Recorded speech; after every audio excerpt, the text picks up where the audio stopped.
Bonjour, vous écoutez Modeste Schwartz, les post-occidentaux parlent aux post-occidentaux. Vous écoutez plus exactement l'épisode 14 de la série Entendu à Budapest, épisode qui va être consacré à relayer les propos de deux analystes déjà présentés dans cette série. Pour ceux qui auraient raté tel ou tel épisode, c'est très simple, il faut aller dans les playlists de la chaîne et chercher le premier épisode dont le titre contienne le nom de l'analyste que vous ne connaissez pas, dont vous entendez le nom pour la première fois, puisque lors de sa première mention, il a aussi été présenté. Donc la présentation se trouvera dans cet épisode-là. Les analystes aujourd'hui relayés sont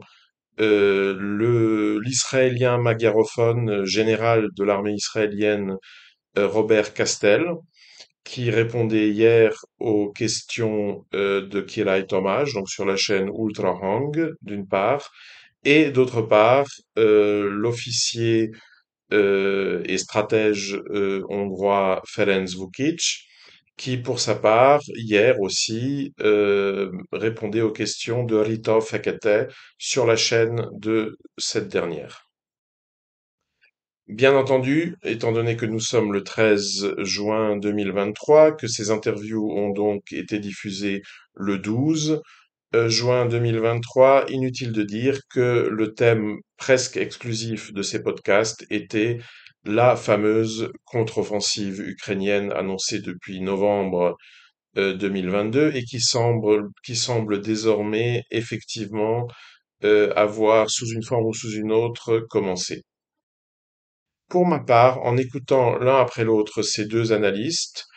au background à la fois pratique, professionnel, idéologique, tout de même assez différent, j'ai surtout été surpris par les recoupements, c'est-à-dire par la mesure, l'assez large mesure dans laquelle, en l'occurrence, ce n'est pas toujours le cas, leurs analyses se superposaient. L'un comme l'autre ont notamment beaucoup mis l'accent sur l'importance de la supériorité aérienne des forces russes que les documents, notamment vidéo, disponibles actuellement sur cette contre-offensive semblent démontrer. Venant de Robert Castel, c'est une assez vieille rengaine, c'est un argument qu'il qu'il a fait valoir dès le début de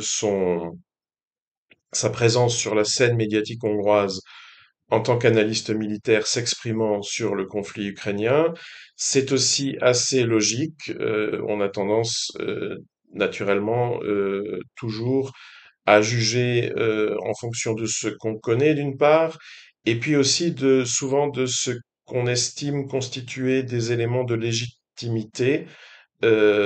pour celui qui s'exprime. En l'occurrence, celui qui s'exprime, c'est un général de l'armée israélienne, une armée qui, historiquement, depuis l'existence de l'apparition de l'État d'Israël, a remporté la plupart de ces guerres livrées en situation d'infériorité numérique grâce à sa supériorité aérienne contre des armées arabes qui généralement, même d'un point de vue technique, la dominaient au sol. Il est néanmoins assez intéressant de retrouver exactement la même opinion chez Ferenc Vukic, qui lui n'a pas, comme en général les militaires en Europe, n'a pas, de son âge, n'a pas l'expérience de conflits réels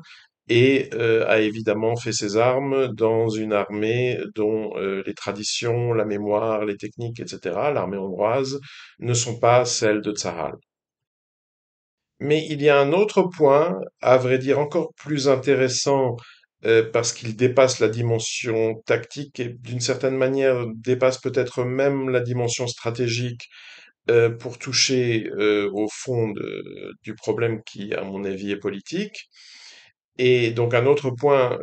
sur lequel les opinions, donc exprimées à quelques heures de distance, de Ferenc Vukic et de Robert Castel se recoupent parfaitement, Et c'est leur interprétation de l'attitude défensive des forces russes face à cette offensive, ou comme on dit en Occident, contre-offensive ukrainienne. Alors, il ne s'agit pas du fait même que les forces russes ont une attitude défensive et ne procèdent donc pas pour l'instant à des contre-attaques ou autres manœuvres non défensives. Ça n'est pas une surprise. De toute façon, des informations circulaient déjà depuis un bon bout de temps sur la constitution de lignes de défense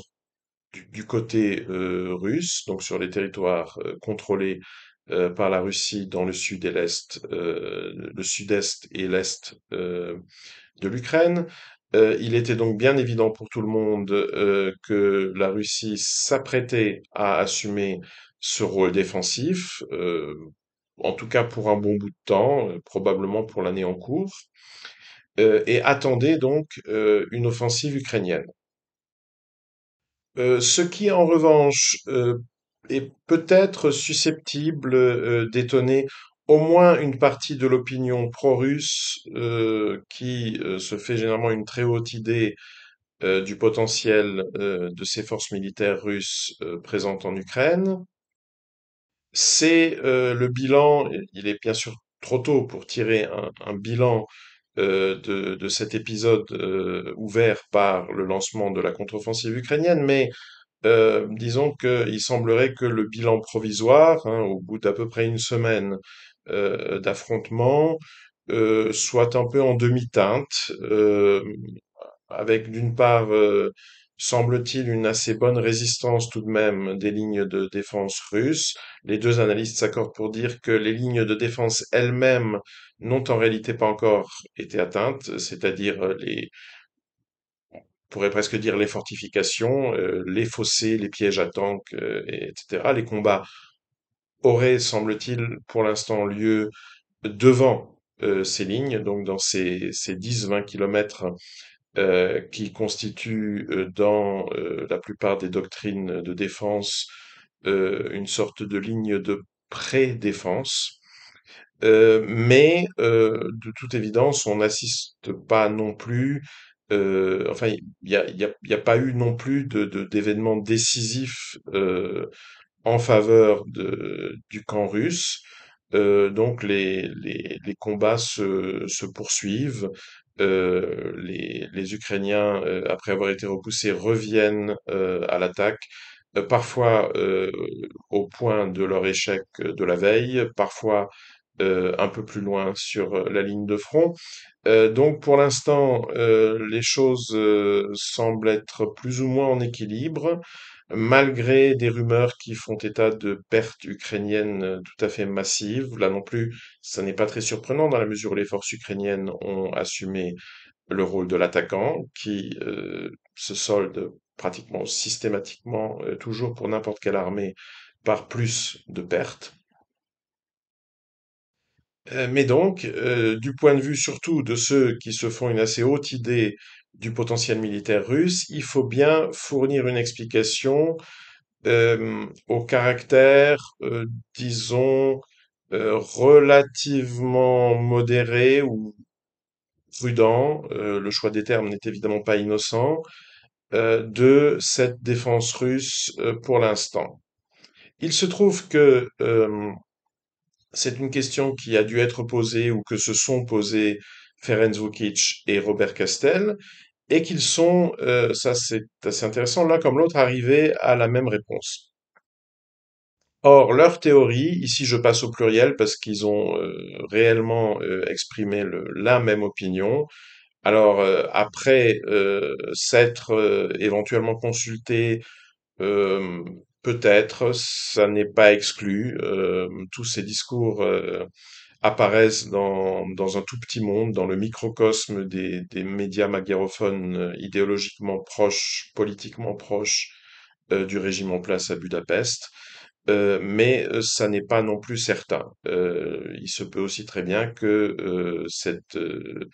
cette double hypothèse, enfin cette même hypothèse, ait été formulée deux fois de façon indépendante par d'une part Robert Castel, qui s'exprime depuis Jérusalem, qui apparaît donc en duplex dans les podcasts, la plupart des podcasts hongrois auxquels il participe, et par Ferenc Bukic, qui lui, en général, est soit présent dans le studio, soit s'exprime aussi en duplex, mais depuis la Hongrie. Et cette hypothèse, c'est que les forces russes ont volontairement pour ainsi dire, placer le curseur de la dureté de leur défense euh, sur une position médiane, c'est-à-dire qu'elles auraient, d'après Castel et Vukic, de façon préméditée, décidé d'offrir une résistance suffisante, mais pas excessive, à l'avancée ukrainienne. Qu'entend-on ici? Qu'entendent-ils par suffisante mais pas excessive? C'est probablement Robert Castel qui l'a exprimé de la manière la plus claire, c'est-à-dire de la façon la plus cynique. Une défense insuffisante euh, impliquerait pour la partie russe, de son point de vue, le risque d'une perte de prestige, de l'apparence d'une Bérésina, avec d'éventuelles conséquences politiques internes notamment, mais pas seulement, incalculables. Donc, c'est par exemple le scénario dans lequel les Ukrainiens arriveraient en quelques jours aux rives de la mer d'Azov. C'est donc, du point de vue de Robert Castel, l'un des scénarios que les forces russes doivent à tout prix éviter, et pour cela elles doivent opposer à la pression ukrainienne une résistance suffisante, mais tout en évitant de lui opposer une résistance excessive. Qu'entend Robert Castel et d'ailleurs Ferenc Vukic, qu'entend-il par résistance excessive? Eh bien, c'est une résistance qui, de par son intensité, aurait déjà presque, sinon exactement la dynamique, la cinétique d'une contre-offensive, mais du moins des conséquences au moins aussi effrayantes, aussi létales qu'une contre-offensive pour la partie ukrainienne, et qui, elle, impliquerait le risque, qui, du point de vue donc de ces analystes, est aussi un scénario à éviter du point de vue de la partie russe, le risque de décourager les Ukrainiens, c'est-à-dire de les amener, à force de démoralisation et d'épouvante,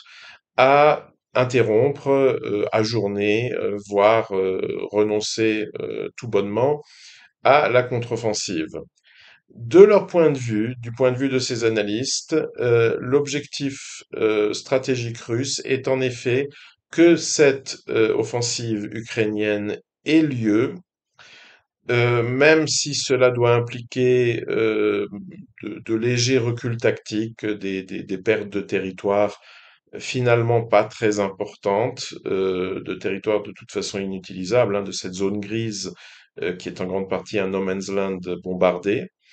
L'objectif stratégique n'étant pas prioritairement territorial, mais tout simplement d'extermination de l'armée ukrainienne. Là, on revient à cette phrase, à cette punchline que répète souvent dans ses podcasts Robert Castel, et qui est que pour l'armée russe, la victoire dans ce conflit ne se mesure pas en kilomètres carrés de territoire conquis, mais en pertes ukrainiennes, en morts ukrainiens. Et arrivé à ce point, je voudrais faire un tout petit peu de méta-analyse, donc en faisant un pas en arrière par rapport à ces analyses, pour me demander dans quelle mesure, alors qu'elles peuvent très bien correspondre d'ailleurs à la réalité du terrain, mais dans quelle mesure, par ailleurs, elles ne correspondraient pas à une sorte de wishful thinking. J'ai déjà fait allusion dans des vidéos précédentes, notamment dans une vidéo dont je remettrai le lien en description, à la crainte qui semble s'être emparée depuis quelques semaines, voire quelques mois,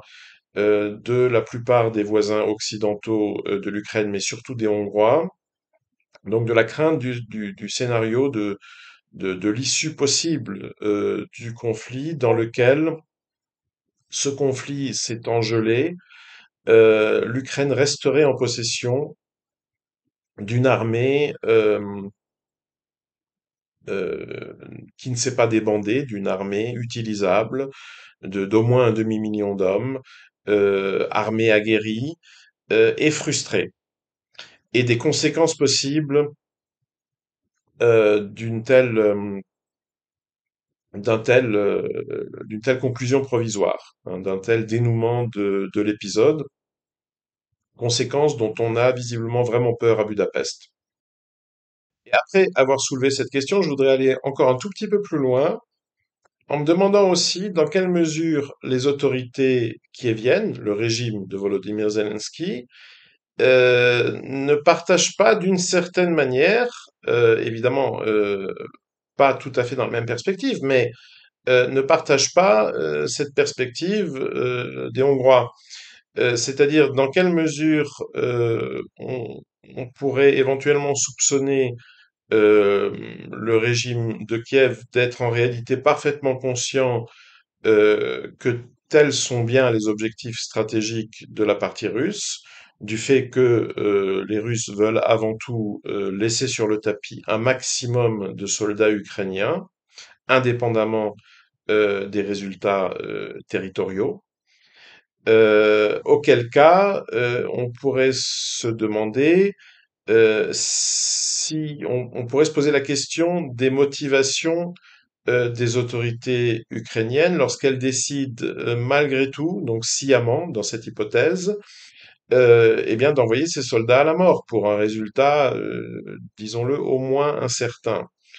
Est-ce, comme le suggèrent souvent les analystes du camp pro-russe, parce que l'Ukraine est plus encore que par le passé devenue une fiction étatique et qu'en réalité Zelensky appose juste sa signature à des décisions qui sont en réalité prises avant tout à Washington, accessoirement aussi un peu à Londres ou à Bruxelles. Ça n'est pas exclu, c'est possible. Mais les deux hypothèses ne s'excluent d'ailleurs pas mutuellement. On pourrait aussi assez facilement le soupçonner, lui et son régime, et l'élite au pouvoir à Kiev en général, de finalement reconnaître son intérêt dans son propre intérêt dans cette décision. C'est-à-dire que d'une part, il faudrait satisfaire les sponsors occidentaux qui, après avoir au prix de tout de même de sacrifices budgétaires importants et au prix des stocks, d'avoir dégarni leurs propres stocks militaires, hein. Donc après avoir lourdement équipé de leur point de vue cette armée ukrainienne, ils veulent voir des résultats. Donc, on peut supposer qu'il y a c'est d'ailleurs dans le discours de Stoltenberg, par exemple, c'est presque explicite, hein. Il est assez clair il y a des attentes occidentales, il y a des exigences occidentales auxquelles les autorités de Kiev sont pour le moins fortement incitées à donner satisfaction. Mais ce faisant, c'est-à-dire cédant à ce qui constitue probablement la pression de leurs sponsors occidentaux, est-ce que d'une certaine manière, ils ne pensent pas aussi se rendre service à eux-mêmes, dans la mesure où, d'un certain point de vue, ils ont peut-être désormais des intérêts en commun avec, par exemple, les Hongrois? À savoir que, dans l'hypothèse d'un gel du conflit qui ne succéderait pas à des batailles particulièrement sanglantes, donc en réalité à une destruction du personnel, d'une grande partie du personnel militaire ukrainien. Donc dans cette hypothèse où on se retrouve avec une armée ukrainienne encore plus ou moins entière, sur pied, lourdement armée, aguerrie et frustrée, dans quelle mesure ça ne constituerait pas un danger aussi bien pour les voisins occidentaux de l'Ukraine, avant tout la Hongrie, mais aussi pour les autorités kieviennes elles-mêmes. Et au risque d'emboîter le pas à Robert Castel dans le cynisme, il faut bien reconnaître que les révolutions qui ont tendance à succéder aux guerres, et notamment aux guerres perdues, sont généralement faites par des héros qui sont restés en vie, pas par les héros tombés au champ d'honneur. Et ça, c'est une réflexion qui permet de reprendre le fil pour ceux qui ont un peu suivi mes réflexions sur ce sujet, de reprendre le fil d'une analyse politique de ce conflit, ou comme je le dis souvent, de cette pseudo-guerre entre la Russie et l'OTAN, euh, pour constater que, quoi qu'on pense des motivations initiales, des arrière-pensées, des intentions d'une partie et de l'autre au début du conflit, il se pourrait, à l'heure actuelle, qu'on atteigne un point, on pourrait appeler ça le point du sérieux, où finalement, ben, comme disent les Américains, fake it till you make it, à force de faire semblant de crier au loup, hein, finalement, de faire semblant de vouloir s'anéantir réciproquement, de feindre de commencer une guerre mondiale, on finirait par se retrouver dans la situation où, même si les grands acteurs, les protagonistes finalement principaux, qui sont les puissances nucléaires, hein, ça n'inclut pas l'Ukraine, eux n'ont probablement toujours aucune intention d'en découdre sérieusement. En revanche, sur place, à force de mobiliser, de monter des armées tout à fait gigantesques par rapport aux effectifs qui sont habituellement aujourd'hui ceux des armées européennes, de les surarmer et de les aguerrir, on ne se retrouve pas dans la situation où, à force d'agiter des dangers imaginaires, notamment pour faire passer un agenda politique, faire oublier le- les résultats, disons, mi-figue, mi-raisin du chapitre covidien du Great Reset, justifier le Green Deal, la transition énergétique, permettre à la Chine d'avoir enfin l'énergie russe qu'elle convoitait, etc. Mais si finalement, en fin de compte, on ne se retrouve pas dans la situation d'être maintenant, pour le coup, sans forcément l'avoir prévu et très probablement sans l'avoir souhaité, en présence d'un véritable danger. Euh, Danger qui menace effectivement pratiquement tout le monde, non seulement évidemment